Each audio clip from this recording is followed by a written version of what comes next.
Hi, this is Snaily Snail. So, Chinese New Year is coming up, and for this video, I thought I'd share some of the stories about when I was very lucky with money. There was this one family who wanted to visit us, and then right before they came, they were like, hold up, we actually don't do the whole red envelope thing. And then they said that it was because they have 5 kids. So any family that they're visiting is always losing money, and that's why they don't do red envelopes. And I think ever since, they're all like, you know what, you guys are all too old now, so we don't really do anything for Chinese New Year. We might just say one of those like lucky phrases, or visit a relative and eat dinner. That's kind of it. So for these stories, I'm just gonna go in chronological order because that's just what makes sense for me. In, I think, 8th grade, I did this web design competition and I didn't win, but with the money that I got from the contest, I was able to buy my first TI-80 something calculator. Yeah, they were really expensive back then, so I was just happy that with a coupon and with the money that I won, I was able to cover the cost. And then there was this other time in 12th grade, I was taking econ, and during econ class you have lots of simulations. It's just a lot more fun that way and you actually learn some stuff.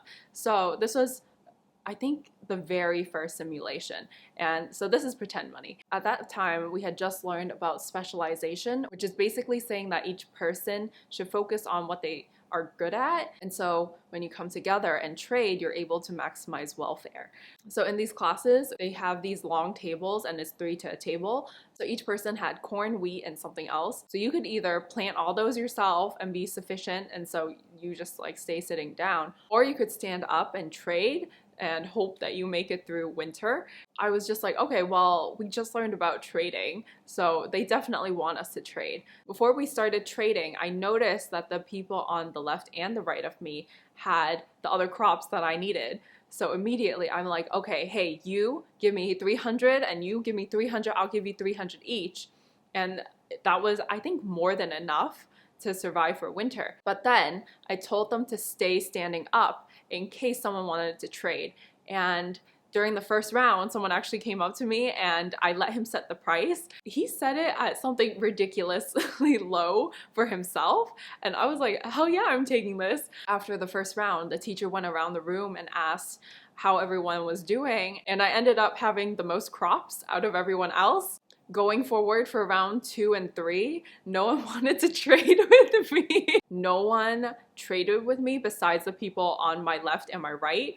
But I think at that point, people noticed that we didn't actually have to talk to anyone. We just automatically wrote like 300 like across. But yeah, I made it through that winter pretty good. I actually won that simulation with the most amount of crops at the end, even though no one else besides my table mates wanted to trade with me. It was a good day on the snail farm. Another time I was really lucky with money was when I had just graduated college, and then I think a couple months afterwards there was a market correction, and I was able to take advantage of that and buy stocks at a pretty low price. I think it was only a 10% correction, but that's actually pretty big in the grand scheme of things. And as I continued to invest later on, my portfolio actually grew 30% from when it started. So I was really proud.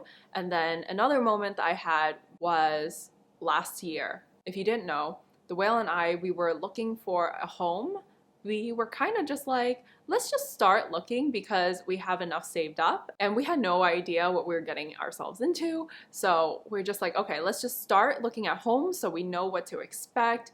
So we got approved for a mortgage and everything. And while we were looking at homes, we played around with the idea of buying a home that was 100,000 more than what we were thinking about. And at that time, the down payment that we were going to put wasn't enough. And so I had to sell off a lot of my investments. And it just so happened that that day was the last day that the market was up, because afterwards we realized, oh hey, we actually don't need more money for the down payment. It's fine, you can put all your investment money back in. So I put it back in, and then I was holding off on investing for a while because I'm like, oh, I don't know if I should go back in. The stock market wasn't looking too hot at that time. And then I think I just had a moment. It was around my birthday when I was like, girl, if you're never gonna invest, it's not gonna grow and you're never going to beat inflation. And that's when I decided, okay, you know what? I'm just gonna pull the trigger and put my money back into stocks. Thankfully, I did that because my stocks have since gone up like 20 to 40%, and that makes me happy. For my brokerage, I'm currently transitioning from Schwab to E-Trade because I've been having a lot of trouble with Schwab. I'm not in GME or anything like that, but it's just that the site is always down and I need a site that's a lot more reliable.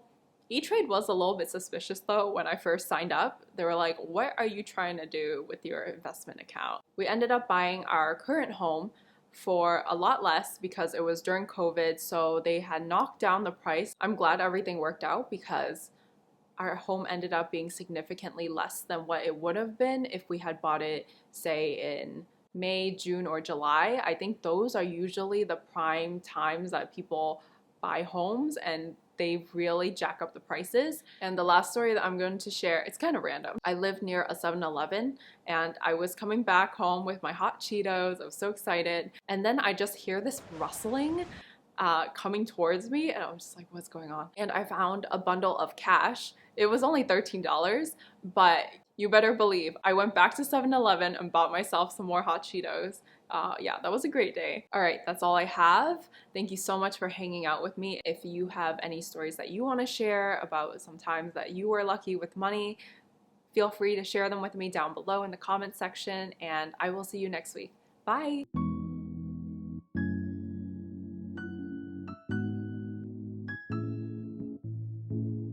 Oh, remember that time I used to win everything at work?